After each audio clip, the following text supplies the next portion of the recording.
Onesphore Sematumba. Je suis senior analyste à International Crisis Group en charge de la région de Grand Lac africain. Voilà, Onesphore, aujourd'hui, la question qui nous occupe beaucoup, c'est l'Est du Congo. Pour commencer, pouvez-vous dresser un portrait clair des milices soutenues par les autorités ou tolérées par le gouvernement congolais? Qui sont-elles? Où opèrent-elles? Et quel rôle jouent-elles? Ah, ok, ça c'est une question assez complexe comme ces milices elles-mêmes. Voilà, une petite histoire. Commençons par la guerre de M23, la version actuelle, qui commence en novembre 2021. Et puis, donc, la rébellion avance rapidement face à l'inefficacité de l'armée congolaise. Et donc, au mois d'avril 2022, ils ont déjà pris des pans entiers du territoire de Rutshuru. Et là, c'est ce que dit le président congolais, il va faire appel à ses pairs de l'EAC, East African Community, que le Congo venait de joindre quelques semaines auparavant. Et là, les pairs de Tshisekedi disent, bon écoutez, nous allons aider et voilà, on va mettre en place deux initiatives. La première initiative, c'est qu'il faut absolument dialoguer avec tous les groupes armés, et, y compris le M23, pour trouver une solution politique. Et l'autre initiative, donc c'est ça qui va s'appeler le processus de Nairobi, sous le leadership de l'ancien président kenyan, Uhuru Kenyatta. Et donc, la deuxième initiative parallèle, ce sera plutôt un volet diplomatique, parce que l'avancée du M23 avait détérioré les relations entre Kigali et Kinshasa, Kinshasa accusant, je dirais à juste titre, Kigali de soutenir le rebelle. Et donc, l'autre processus visait à améliorer et normaliser les relations entre Kinshasa et Kigali. Et ça s'est appelé le processus de Luanda sous le leadership du président angolais Joao Lourenço. Mais ce qui va se passer, c'est que 2 jours seulement après le début du processus de dialogue politique, c'est-à-dire entre la délégation gouvernementale de Kinshasa et les milices, les rebelles, disons, y compris les M23 à Nairobi, eh bien, le gouvernement congolais a réussi à exclure les M23 de ce dialogue en l'accusant d'avoir poursuivi les attaques militaires sur le terrain. Donc, c'est pas possible de continuer à dialoguer avec un groupe qui n'avait pas déposé les armes. Ok, très bien. Et donc, le M23 a été exclu, mais le gouvernement est resté donc pour parler avec des groupes rebelles amis, donc des milices qui lui étaient favorables. Bon, quand je dis de pourparler, non, c'est-à-dire qu'il y a eu 3 ateliers, 3 ou 4 qui se sont tenus successivement à Nairobi autour de Uhuru Kenyatta. Et le but ultime, c'était d'impliquer ces milices congolaises dans un processus de DDR, donc qui devait être démobilisé, réinséré, etc. Sauf qu'entre-temps, le M23 continue sa progression sur le terrain. Et en 2023, Tshisekedi appelle tous les jeunes à se mobiliser en groupe d'autodéfense. Et donc, du coup, tous les rebelles, toutes les milices qui étaient dans un processus visant leur démobilisation ont été remobilisés par le gouvernement. Donc, au départ, il y avait des groupes à connotation ethnique bien connue. Prenons le cas du Nord Kivu. Il y avait le groupe APCLS, qui est un groupe affilié à la communauté Houndé. Il y avait le groupe MDC Rénové, qui est affilié à la communauté Nyanga de Walikale. Il y avait des groupes Nyatura affiliés aux Hutus congolais, dans les Rutshuru, etc. Au Sud Kivu, pareil. Donc, c'était au départ des groupes, parce que curieusement, donc même si on dit que ces groupes sont ethniques, il faut se rendre à l'évidence. Il y a plus de groupes armés que de communautés ethniques. Donc, voilà. il y a des groupes qui se divisent par intérêt, par rivalité de leurs petits chefs, etc. Donc, ça, c'est les chiffres les plus optimistes parlaient à l'époque de au moins 150 groupes armés rien que dans l'est du Congo. Bon. Donc, tous ces groupes, en tout cas la plupart d'entre eux, se saisissent de l'appel du chef de l'État et se débarrassent de leur engagement pour le désarmement, la réintégration. Donc, ils sont armés, financés, légitimés, enrôlés comme des alliés, comme des partenaires de l'armée congolaise sous l'appellation Ouazalendo. C'est ça l'origine. Donc, comme j'aime beaucoup donner l'exemple, l'image d'un professeur, le professeur Kenyatta, qui se trouve en classe et qui voit tous les élèves désertés. Tous sortent de la classe et s'en vont. Donc, c'est ce que dit a vidé la classe de Uhuru Kenyatta, et c'est cette réalité-là qui est en cours. Donc,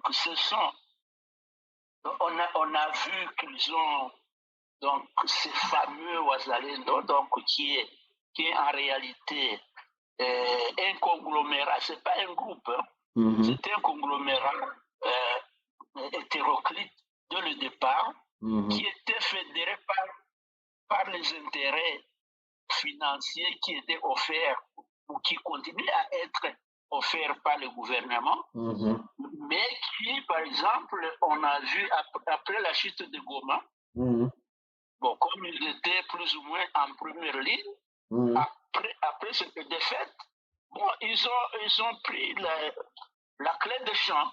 Donc, chaque groupe est rentré d'où il était venu, donc essaie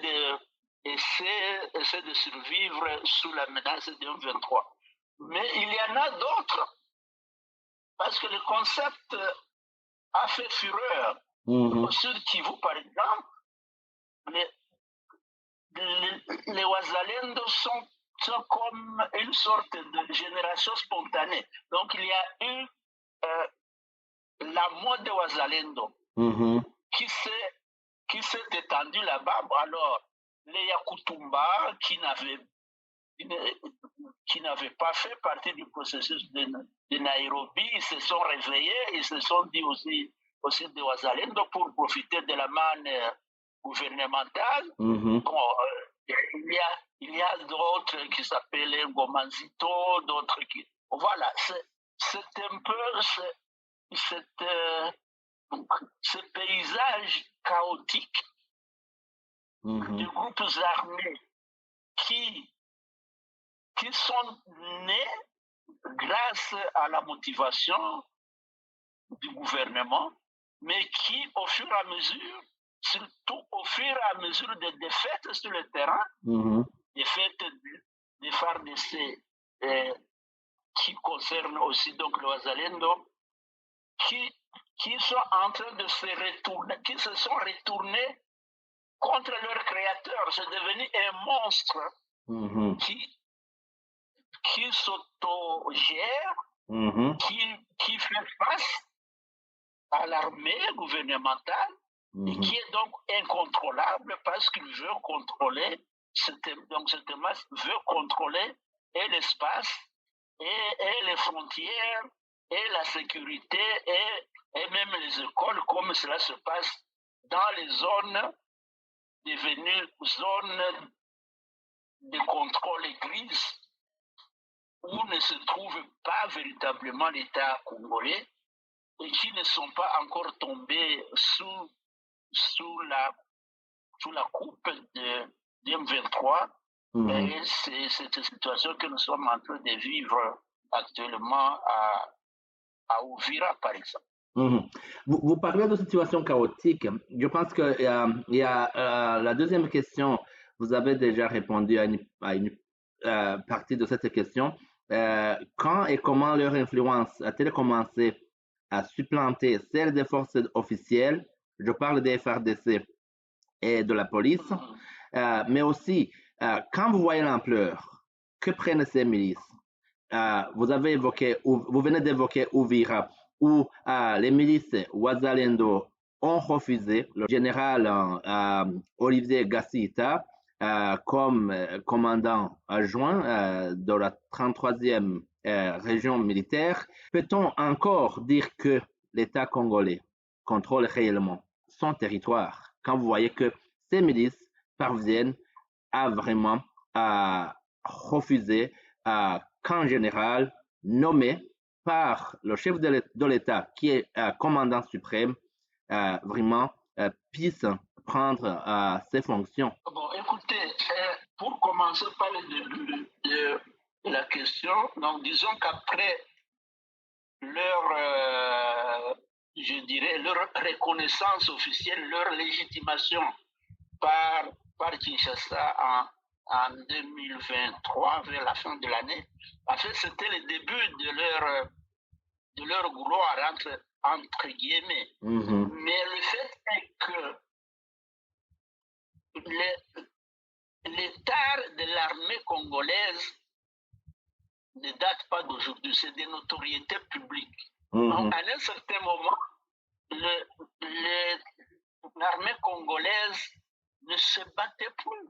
Vous voyez, à Bukavu, par exemple, c'est vrai qu'il y a eu une guerre éclair pour la prise de la ville de Goma, mais à Bukavu, il n'y a pas eu de résistance des FARDC. Donc, de plus en plus, plus la guerre se poursuivait, plus l'armée montrait ses limites, et plus les Wazalendo se positionnaient comme plus vaillants que l'armée congolaise. Donc, au point de la discuter la prépondérance sur le terrain. Donc, il y a eu toujours de chicanes des oppositions. Donc,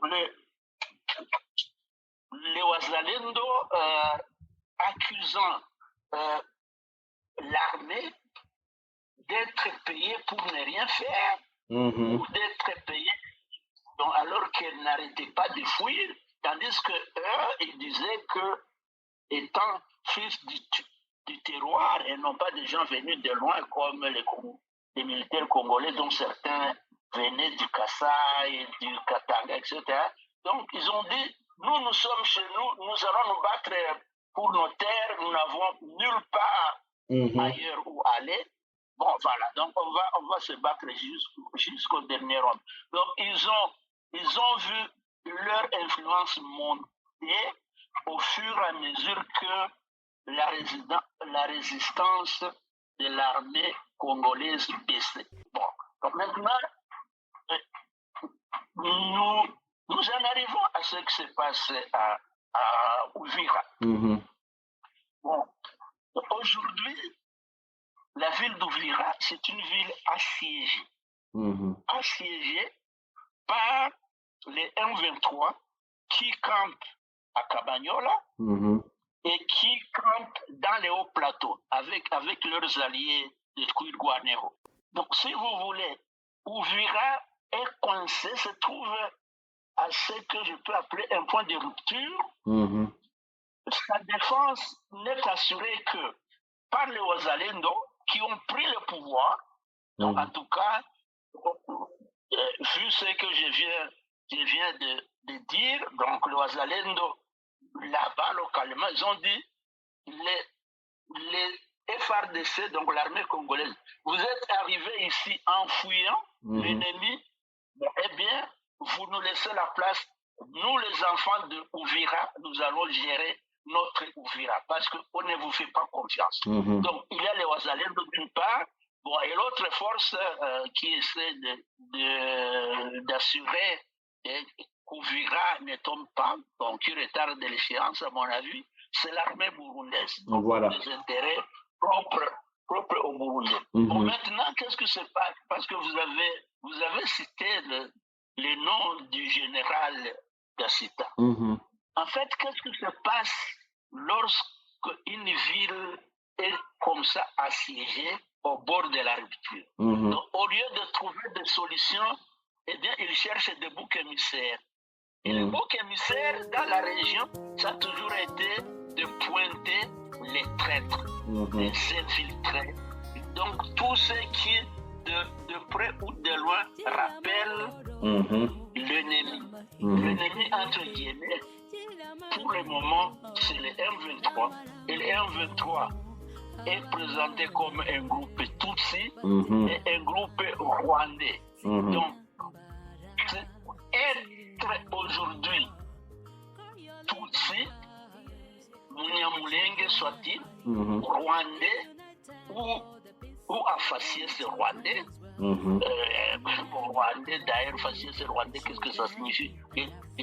C'est pas le risque de tomber dans les stéréotypes comme tous les autres. Mais en fait, on recherche maintenant les suspects, les infiltrés, les traîtres au Faciès. Et le général Gassita a été pris, perçu et jugé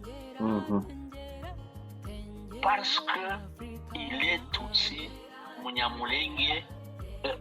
Après, on a cherché d'autres arguments. On a dit il a fait tomber Goma, il a fait tomber Bukavu, tous les péchés d'Israël. Donc c'est comme si c'était lui les chefs d'état-major général de l'armée. Je pense qu'on lui donne des pouvoirs qu'il n'avait pas.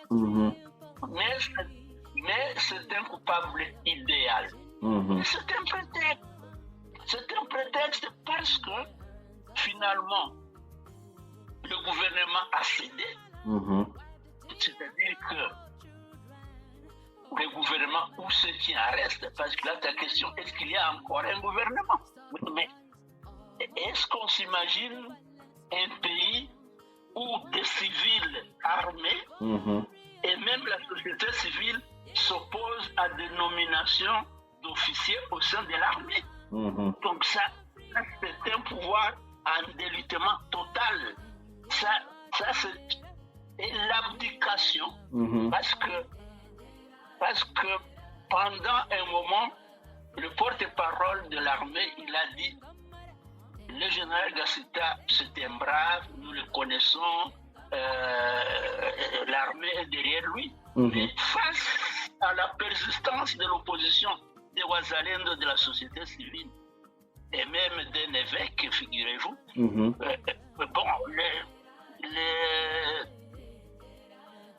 l'État théorique a rétropédalé. Ils ils ont dû exfiltrer le général Gacita. Et tout le monde a su que Gacita n'était plus là. Mais la demande de Ouazalendo ou l'exigence de Ouazalendo est montée d'un cran. Parce que désormais, les images existent, les vidéos existent. Ils ne réclament pas moins que l'épuration ethnique d'Ouvira et de Fizi. Ils disent, nous ne voulons pas un seul Tutsi ici. Et ils étendent ça au Burundi, parce qu'ils disent, les Hutus burundais, ce sont nos frères, ils peuvent venir comme ils veulent. Mais les Tutsis burundais, qu'ils restent chez eux. Donc, ils restent à Bujumbura. Donc, nous sommes dans un racisme assumé, primaire, et dans un discours de haine banalisé, complètement banalisé, et personne, aucune autorité étatique ne s'est indigné de ce discours. Donc, ils ont été un peu émus de voir la réaction d'opposition contre la nomination du général Gacita, mais personne ne s'est indigné de ce discours qui appelle à l'épuration ethnique. Moi, ça me rappelle les heures les plus sombres des années 90 au Rwanda.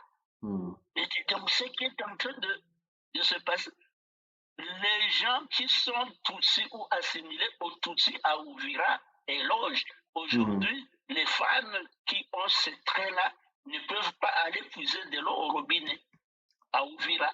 Non. Donc, il faut trouver d'autres moyens pour accéder à l'eau, pour ne pas se faire lyncher. Donc, on est maintenant dans une situation de non-droit où les miliciens paniqués par la présence de M23 dans les parages, en attendant peut-être qu'ils ont pressenti la chute, mais en attendant, ils imposent la terreur, et ils exigent la purification ethnique de leur ville. C'est là où nous en sommes. C'est-à-dire que l'État ou ce qui est resté n'est plus. Parce qu'il n'y a aucune force qui puisse s'opposer à la volonté de tout puissant Ouazalendo. Moi, j'ai vu qu'ils sont allés chasser tous les services publics à la frontière entre le Burundi et le Congo, au prétexte que tous ces services-là sont infiltrés, ne sont pas efficaces, donc ils laissent passer les Tutsis, les M23, etc. Donc, on est dans un état de délitement incroyable, et je suis surpris que cela ne meuve pas grand monde. Donc, dans certains cas et situations, comme tu viens de l'évoquer, ces milices remplacent presque l'autorité de l'État. On l'a vu récemment, cette semaine, le lundi 8 septembre et le mardi 9 septembre, quand les miliciens Ouazalendo ont refusé l'accès au territoire congolais des réfugiés qui avaient été refoulés par les autorités burundaises. Est-ce que cela traduit un abandon institutionnel ou un choix politique calculé? Bon, moi, je ne pense pas qu'il y ait un choix politique ni abandon. C'est la caractéristique d'un État qui n'est plus en mesure d'assurer le contrôle de sa population et de son territoire. C'est tout.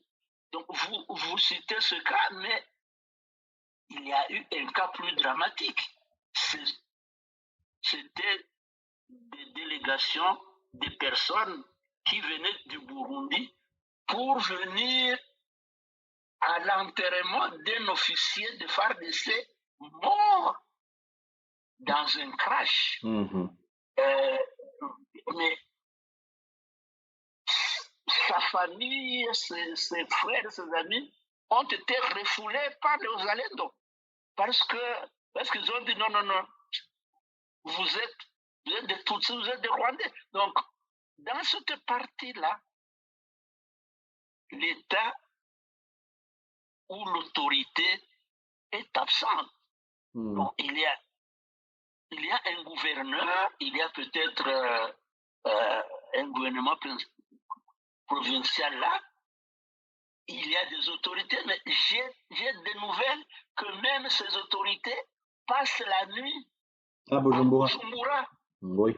Oui, parce qu'ils ont peur, pas peur d'un 23, mais peur de Wazalendo. Donc, ils ne contrôlent plus rien. Donc, voilà, c'est pour ça que je dis, non, n'importe quand, tout peut arriver, quoi.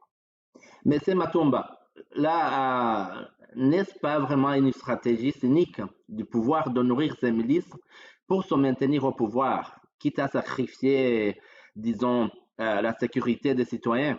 Moi, je pense que je peux peut-être faire l'avocat du diable. Le pouvoir n'a pas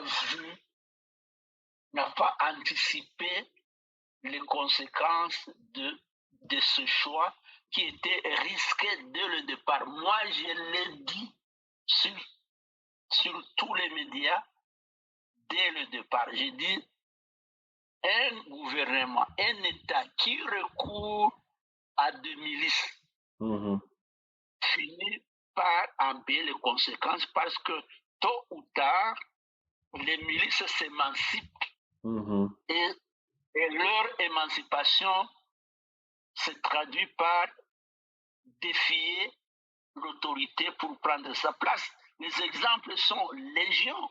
Vous voyez, donc pour ne pas aller loin, moi je donne toujours l'exemple du Soudan, le Soudan actuel. Donc voilà, des milices qui étaient pro-gouvernementales sont maintenant en train de livrer une bataille féroce pour faire partir l'armée gouvernementale, le pouvoir étatique. Donc ça, vous armez des gens qui n'ont aucune formation, qui étaient des va-nu-pieds, etc. Vous ne pouvez pas compter le nombre de généraux éloges qu'il y a au sein de ces gens. Donc, je pense qu'il y a plus de généraux et de colonels au sein de Wazalendo. Donc, chaque groupe a ses généraux, ses colonels, ses majors. Donc, je pense qu'ils n'ont pas de caporal, de sergent. Bon, comment vous comptez, comment le gouvernement compte-t-il s'en débarrasser? Même au cas où la guerre se termine, moi je pose toujours la question, quel est le plan de sortie? Quel est le plan d'exit? Est-ce qu'on va leur dire, bon écoutez, vous avez bien fait mon général, bon maintenant prenez de l'argent, allez acheter des roues et cultiver. Mais non. Donc ils ont fabriqué un monstre pour des raisons tactiques, c'est-à-dire la gestion au jour le jour de la guerre. Faute de la gagner, il faut retarder, il faut arrêter la progression. Mais quelle est la stratégie pour les Wazalendo après? Et je suis désolé de voir que même les médiateurs internationaux, Washington, Doha, personne ne voit ça. Donc, en tout cas, ce n'est mentionné nulle part, sauf que on peut trouver certaines lignes où on dit bon, chaque parti, chaque belligérant donc va s'assurer que ses alliés s'engagent à respecter les cessez-le-feu. mais ça, c'est un vœu pieux. Donc les généraux Wazalendo n'ont pas de compte à rendre aux généraux de Kinshasa. Ah oui. Voilà. Mhm. De toute façon, il doit y avoir des violences, hein.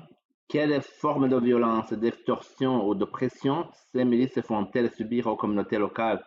Parce que je sais que vous suivez ça de près, mais aussi la population, comment perçoit-elle cette délégation de l'autorité à des groupes armés non étatiques? Non, mais là, donc paradoxalement, pour commencer par ta dernière question, paradoxalement, la population euh, déboussolée, je pense, se complaît. Mmh. Se complaît avec ces groupes armés, mais je dirais qu'elle n'a pas de choix. Donc, maintenant, est-ce que vous savez que les Ouazalendo ont interdit dans certains territoires Mhm. la fréquentation des écoles, que les écoliers et les enseignants n'aillent plus à l'école. Là, nous Wow. sommes dans la logique Boko Haram. Wow. Donc ils disent mwenye tutakuta kumasomo tutamuua. Les vidéos circulent. Celui qu'on trouvera à l'école sera tué, hein. Oui, oui, oui, il sera tué carrément. Que ce soit enseignant ou élève. J'ai suivi un commandant Mouzalendo qui disait que si vous êtes parent et que vous envoyez 5 enfants à l'école, préparez déjà 5 cercueils à la maison. Wow. Donc, des traumatismes pareils. Donc, les populations sont prises en otage. Donc, quand le Ouazalendo décrète une semaine des villes mortes, éloge. Ouais. Et que c'est suivi à la lettre. Dans une agglomération comme Ouvira, comme toutes les petites agglomérations du Congo, où les gens vivent au jour le jour, Pas de stock. Hein. Vous leur demandez de rester enfermés à la maison. Pas de stock. J'ai vu des images, des gens qui disaient, nous sommes même incapables d'accéder aux cabines téléphoniques pour acheter du crédit téléphonique pour donner de nos nouvelles. Wow. Donc, les populations sont prises en otage, les populations sont chicotées pour et oui, pour et non. Donc, les Ouazalendo pratiquent la justice expéditive. Hein. Moi, j'ai vu des images où ils sont en train de tabasser une jeune femme parce qu'elle était soupçonnée de vol, etc. Non, donc, on est dans l'arbitraire. La population n'a pas de choix. Quand on leur demande de sortir, de prendre des feuilles des arbres pour aller défiler sur la route principale en disant que le Tutsi rentre au Rwanda, que le Tutsi rentre au Rwanda. Mais ils y vont. Et là, ils y vont parce qu'ils n'ont pas de choix. Mais ils y vont aussi parce que la société civile locale a adopté le même discours. Parce que l'évêque local a aussi assimilé les Tutsis aux ennemis. Mais aussi parce que il n'y a rien d'autre à faire. Donc, c'est ahurissant ce qui se passe là-bas. Bon, il n'y a pas que là. Hein. Bon, maintenant, c'est Ouvira qu'on voit parce qu'il y a des vidéos. Mais partout où l'État est démissionnaire, parce que je ne trouve pas d'autre mot, bon, c'est la même situation. La population est réduite à l'esclavage le plus sauvage, quoi. Alors, c'est Matumba. Selon toi, si la tendance actuelle se poursuit, quel avenir voyez-vous alors pour la stabilité de cette région du Congo? Non, bon, écoutez, la première chose, c'est que, bon, je ne sais pas s'il faut dire que nous prions pour que cela arrive, mais des efforts devaient être faits pour arrêter cette escalade. C'est-à-dire, l'État congolais devrait être mis face à ses responsabilités. C'est son rôle, au moins, de brider ces chiens enragés. Ça, c'est le rôle de l'État congolais, de protéger les populations. Donc, j'ai appris qu'ils allaient envoyer une délégation multi-institutionnelle, etc., pour essayer de régler l'affaire. Mais je pense qu'ils ont la trouille d'y aller. Donc, ils laissent pourrir cette situation. Mais on ne peut pas non plus oublier que toute cette situation est une réaction à ce que j'appelais ville assiégée. Donc, la population a les nerfs à fleur de peau parce que tout le monde, chaque matin, il regarde vers le haut plateau et se demande, mais ces gens qui sont dans la montagne, jusqu'à quand ils ne vont pas descendre? Donc, je pense que pour que ça ne continue pas à s'envenimer, il faut trouver une solution durable à cette guerre de M23. Absolument. Donc, il ne faut pas que Doha continue à tergiverser. Il faut en sortir, mais sinon, cette situation de guerre va continuer à être exploitée par les opportunistes. Et tu as bien fait de mentionner la région, parce que j'ai parlé du Burundi, qui est au premier plan dans cette guerre. Donc, d'un côté, vous avez le Rwanda qui est derrière les M23, et de l'autre, vous avez le Burundi qui est derrière la RDC. Et entre-temps, les relations entre le Burundi et le Rwanda sont exécrables. Les relations entre la RDC et le Rwanda, idem. Donc, écoutez,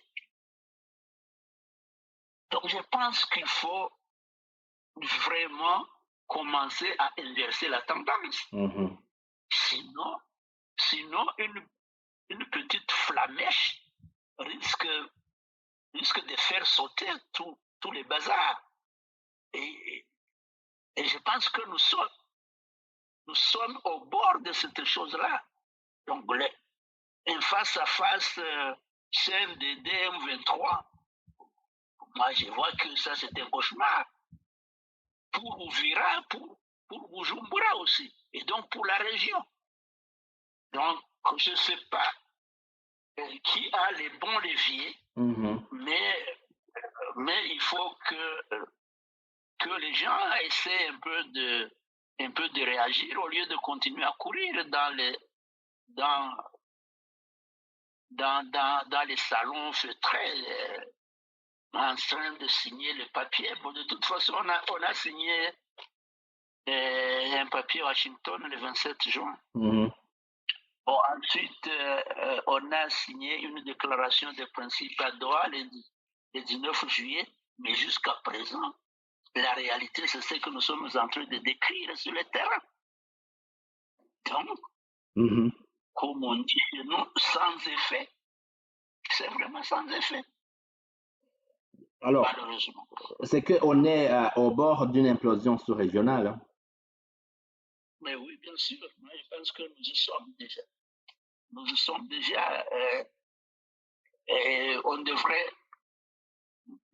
Bon, en fait, la guerre est d'ores et déjà régionale. Donc, le fait qu'il y ait toutes ces armées, je n'ai pas poussé jusqu'au nord pour voir ce que les ADF font au nord du Nord Kivu et à Ituri, et le fort déploiement de l'armée ougandaise là-bas. Donc ça fait quand même plusieurs armées étrangères et plusieurs intérêts divergents dans cette zone. Là, c'est un cocktail qui n'est pas bon du tout. Alors, tu vois qu'il y a un risque, disons, y a-t-il un risque que la présence de troupes étrangères soit instrumentalisée par le pouvoir congolais ou par des acteurs régionaux? Bon, de toute façon, la seule présence des troupes étrangères est une menace à la paix en soi. Donc, ce n'est pas une opportunité de paix, c'est une menace à la paix. Donc, pour moi, toute présence des troupes étrangères envenime la situation au lieu de l'alléger ou de la résoudre. Donc, on gagnerait beaucoup à ce que ce déploiement des troupes étrangères, pour des intérêts étrangers d'abord. Ce n'est pas pour la beauté des Congolais ni des populations congolaises que ces troupes sont là. Les gens qui se font molester à Ouvira, c'est sous le nez, sous la barbe de l'armée burundaise. Ça ne le regardait pas jusque-là. Donc, voilà. Donc, pour moi, c'est une mauvaise idée que de continuer, là je parle surtout au gouvernement congolais, de continuer à sous-traiter son autorité et sa sécurité. Donc ils l'ont sous-traité au Wazalendo avec les conséquences qu'on sait. Maintenant, ils l'ont sous-traité aux troupes étrangères. Bon, nous avons vu Kagoma, il les avait déjà sous-traités aux mercenaires roumains, avec les conséquences qu'on sait. Bon, donc, on a sous-traité ça à la force régionale successivement de l'EAC et de la SADC. Bon, écoutez, je pense qu'il est temps d'en tirer les conséquences, que sous-traiter la sécurité de sa population, ça n'a jamais été la solution. Ça crée d'autres problèmes, et souvent plus graves, comme pour le cas de Wazalendo. Pour conclure, en un mot, c'est que si le gouvernement congolais persistait à entretenir ses milices tout en laissant des armées étrangères opérer sur son sol, diriez-vous que la souveraineté du Congo est encore réelle ou déjà compromise? Non, mais quand vous avez 10 000 troupes sur votre sol, au sud Kivu, la zone des Burundais, que vous avez autant d'Ougandais au nord Kivu et à Ituri, et que 20 ou 25 000 Wazalendo vous interdisent même de nommer des officiers dans votre armée. Mais qu'est-ce qu'il est? Qu'est-ce qui reste de la souveraineté de l'État et de la puissance du Congo? Quand j'étais encore jeune, on m'a appris que c'est l'État qui a le monopole de la violence. Maintenant, la violence est la chose la mieux distribuée à l'est du Congo. Donc tout le monde a ce monopole. Tous les groupes armés, les troupes étrangères, et voilà, dans tout ça, c'est le pays qui trinque. Si tu devrais dire 2 ou 3 mots à toutes ces personnes, la sous-région, la communauté internationale, les officiels congolais, qui ont vraiment une part à jouer dans cette crise, qu'est-ce que tu leur dirais? Écoute, je ne leur dirai pas beaucoup de choses. Je leur dirais que il n'y a pas de Congo sans Congolais. Et que les Congolais sont en perpétuelle menace de mort, surtout à l'Est. Et que continuer à observer sans dénoncer, sans agir en droit, ça s'appelle non-assistance à personne en danger. Et aujourd'hui, au XXIe siècle, on n'a même pas l'alibi de ne pas savoir. Ce que je suis en train de vous dire, ça circule sur YouTube. Les Wazalendo, ils font leurs exactions face caméra. Les audios circulent, les voix ne sont pas déformées. Les voix sont réelles et les gens signent leur forfait. Donc on n'a pas d'excuses. On n'a pas d'excuses. Donc je peux dire à tout ce monde, à commencer par le gouvernement congolais, parce que c'est lui le premier responsable de la sécurité de ses citoyens, que vous n'avez pas d'excuses. Voilà. Onesphore Matumba, merci beaucoup pour ce moment que vous avez accordé à Mujambo Africa. Asante sana, urakoze, merci beaucoup, Eloge. Merci à toutes et à tous qui avaient suivi l'émission Bonjour Maine de ce dimanche 16 novembre 2025. Ici, Eloge Urikaneza. Merci de votre fidélité. Restons connectés, restons solidaires. Et à très bientôt pour un nouvel épisode.